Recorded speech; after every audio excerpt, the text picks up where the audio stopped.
Bonjour, moi je suis Boris Koyakonzikoli, étudiant en administration économique et sociale à Paris 8. Du 30 juillet au 21 août 2013, j'ai participé à un projet de solidarité internationale dans la ville de Mbour, au Sénégal,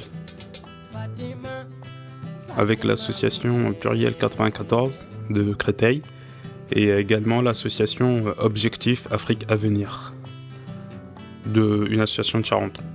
Ce projet était en préparation depuis 2 ans. Le projet s'est fait avec des jeunes de Fontenay, dont moi, de Créteil et la ville de Charenton. L'association Objectif Afrique à venir a un partenaire local sur place, une association appelée Machallah. Sachant que chacun a son propre caractère, il y a eu plusieurs rencontres entre les participants et participantes de ce projet avant le voyage, afin de mieux nous connaître et de développer un esprit de cohésion au sein du groupe. Cohésion était le mot d'ordre. Pendant ce séjour, on était en immersion totale à la vie sénégalaise.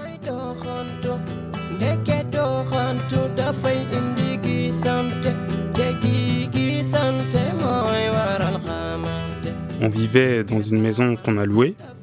Elle se trouvait dans le même quartier que le poste de santé où on devait intervenir. Donc on a eu à rénover une salle destinée aux enfants victimes de malnutrition. Il y avait des activités de jardinage, de la fabrication de bancs en bois, de la maçonnerie, construction d'un abri qui ferait également office de guichet pour la vente de tickets de consultation.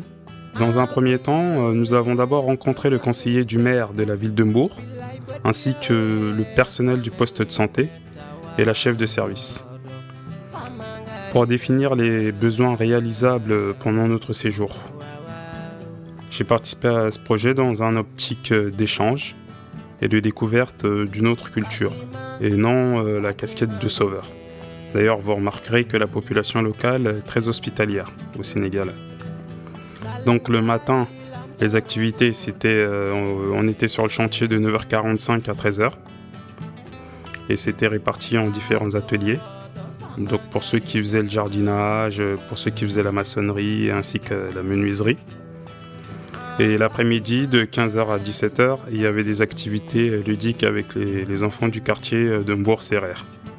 Donc moi, pour ma part, j'étais en menuiserie. Pendant les chantiers et les activités, on était avec des ouvriers locaux et d'autres jeunes du quartier, en fait. Et puis on était constamment au contact de la population locale. Une fois que les activités finies, l'après-midi,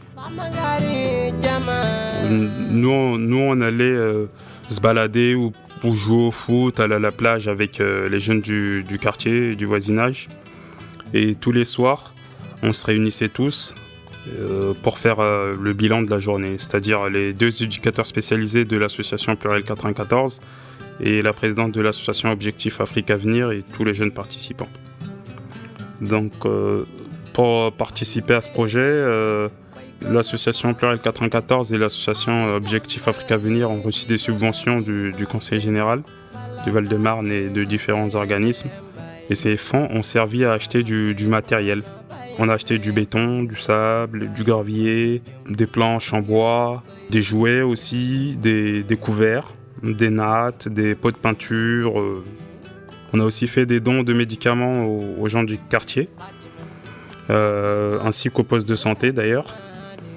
Et je trouve que quand on participe à ce genre de projet, il faut plutôt y aller dans un esprit d'échange et de découverte. Et rester humble aussi. À l'avenir, si j'ai l'occasion de participer à un projet similaire, je n'hésiterai pas à le refaire. Et puis, il était prévu qu'on rentre en France le 20. On a fait une escale en Espagne et puis on est bien arrivé le 21 août 2013. Et les travaux ont quand même pu s'achever, même si nous aurions aimé rester quelques jours de plus. Je pense que c'est le fait de s'être comporté de manière humble et simple qui nous a permis de passer un bon séjour. Parce qu'on a vécu à la manière locale. On était avenant à l'égard de la population et des gens du quartier. Et je pense que les membres de la population ont même dû apprécier cette attitude, parce que cela fait 8 ans que Christiane, la fondatrice de l'association Objectif Afrique Avenir, organise des séjours et des projets similaires au Sénégal, à Mbour particulièrement. Et d'après les gens du quartier, nous avons été le meilleur groupe. En tout cas, moi je remercie la ville de Fontenay, les animateurs du point formation jeunesse, et l'association Pluriel 94 et les éducateurs Euclide Correa et Stéphanie Fauchard. Et comme je l'ai déjà dit, je le recommande et je conseille à quiconque n'ayant jamais participé à ce type de projet de le faire.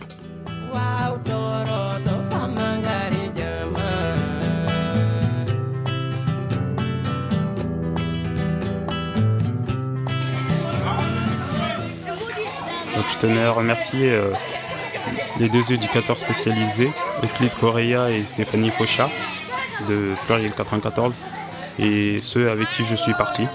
Donc il y a Moussa, Aboubakari Minte, Serigne, Yacoub, Clémence et Kani Sambake. Je remercie aussi Daphné.